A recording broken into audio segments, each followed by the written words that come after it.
we are going to talk about education planning and its purpose, the history of background, process and system of the education planning in the Philippines, the basic ideas of planning, and the core system approach of education planning.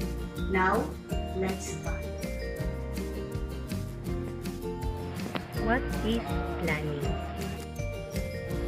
In order to understand what educational planning means, it is necessary to understand what is meant by planning and what planning is. According to Adesina, 1990, he defines planning as a way of protecting our intention. It is a method of deciding what we want to accomplish.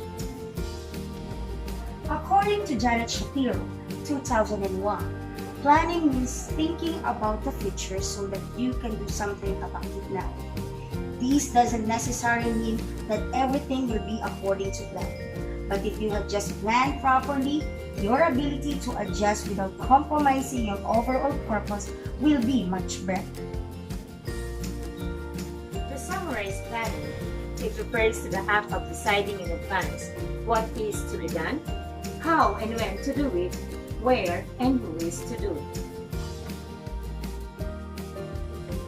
In order to achieve the objective of the system, planning involves the organizational goals and developing plans to integrate and coordinate work activities.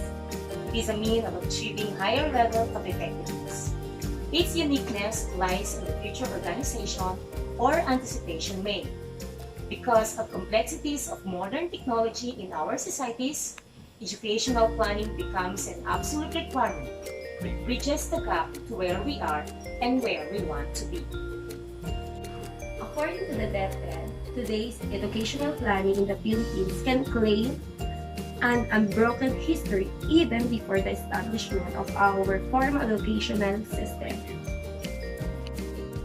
During the pre-Spanish era and the period of more than centuries, when the Philippines was a possession of Spain and the United States, there was a long routine sort of educational planning, though it was not visible enough to compare with the present educational planning system.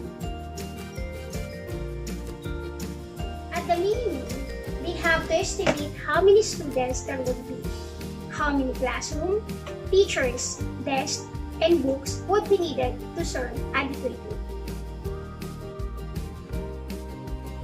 In this process was education planning, in which was taken for granted as normal part of school administrator's job.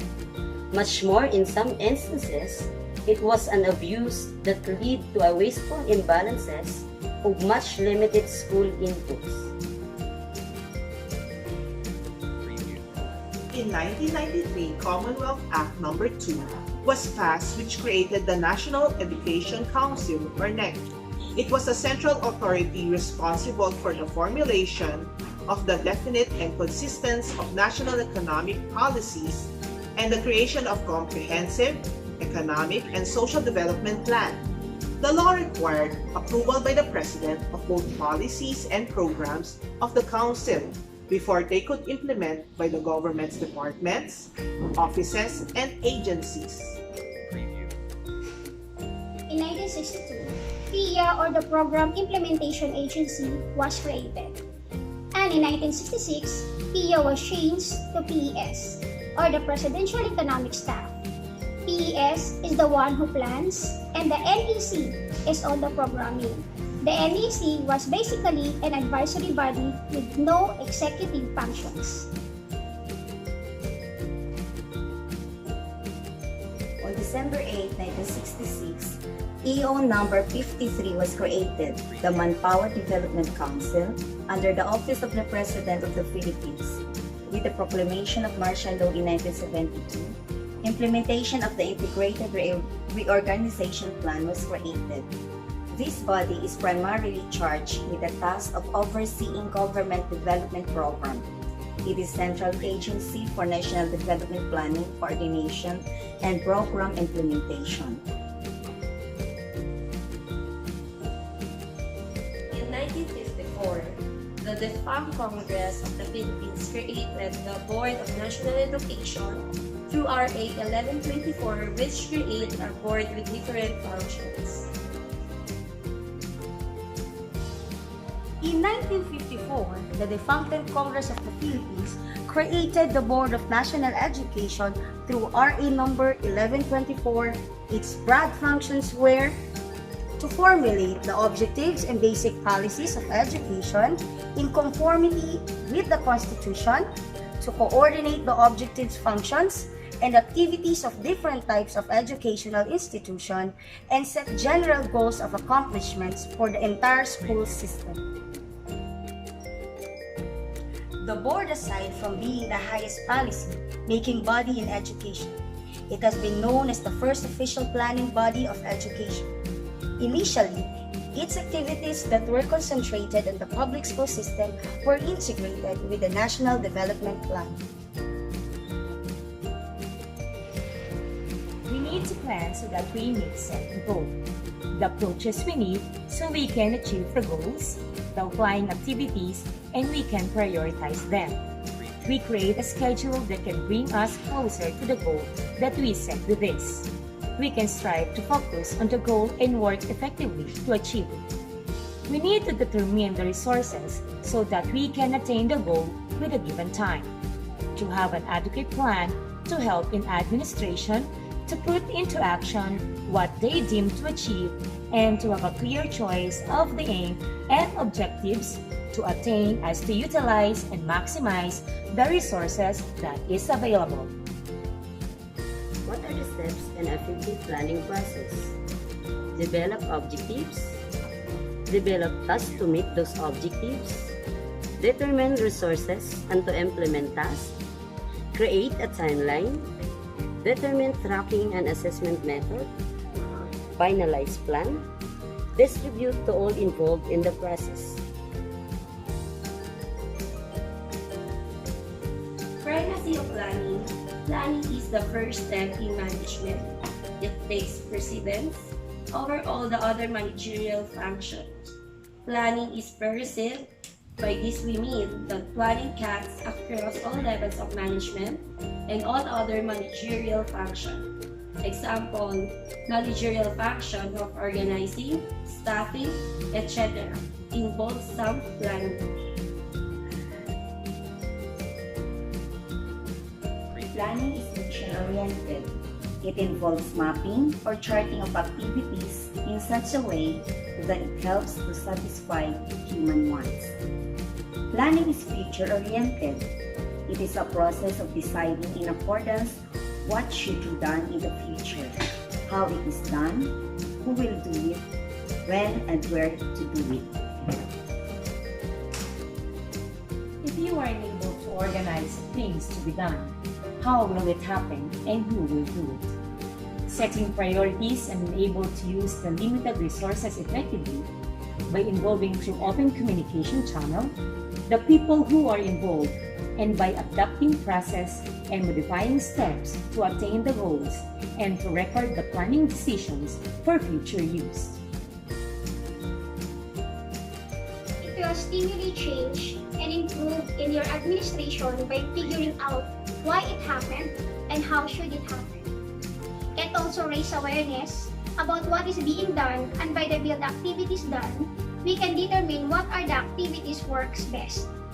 The best result happens by choosing the activities that has the best recipe of all. By this, we can decrease the fear about the process of change and its result. It has to do with change, recognizing it, manipulating it, and making things happen. Anticipating the change will likely affect the whole organization. So we need to do a sharp and right choice when planning. Planning is not just avoid risk, but rather take the right risk to move the organization from one level to another. It affects the future decision. So deciding and planning efficiently and effectively will lead to the kind of future desired tomorrow. It is an administrative operation which is usually adapted what particular objective, like implementing a reform, measure building, and institution of piloting legislation. It provides tools and technique for alternative choices for examining option through definition criteria, use evaluation tool technique, and the iterative process of comparing organizational capabilities and resources against desired objective. It arms the manager with tools, frame of mind, emotional confidence to make good decisions for the manager, able to solve problems and choose the right effective and efficient plan that is suited for this organization. There are 4 types of planning according to time horizon. First, single-purpose planning. It is an administrative operation which is usually adopted with one particular objective, like implementing, like a reform, measure building, and institution of piloting legislation. Second, short-term planning. It is an adopted alternative to medium planning on an emergency basis. Third, medium-term plan. It is 4 to 5 preparation against the backdrop of long-term perspective plan. Operationally, it is approved that this kind of plan is more efficient, in great clarity, and it has definite basis for action. The fourth, long-term planning. It is 10 to 20 years plan means that the result of the short-term education may be measured or the result may only be visible after several decades. There are 4 systems of educational planning, or the Franco-educational planning approach. First, system planning thinking. School as a complete organism. This includes the following: school philosophy or ideology, target student, problem course of study, competence, geographic coverage, and gender. Second, system planning or conversational process. Use of educational process to optimize the most of the input and result. It includes student, teacher, funds, physical resources, and library.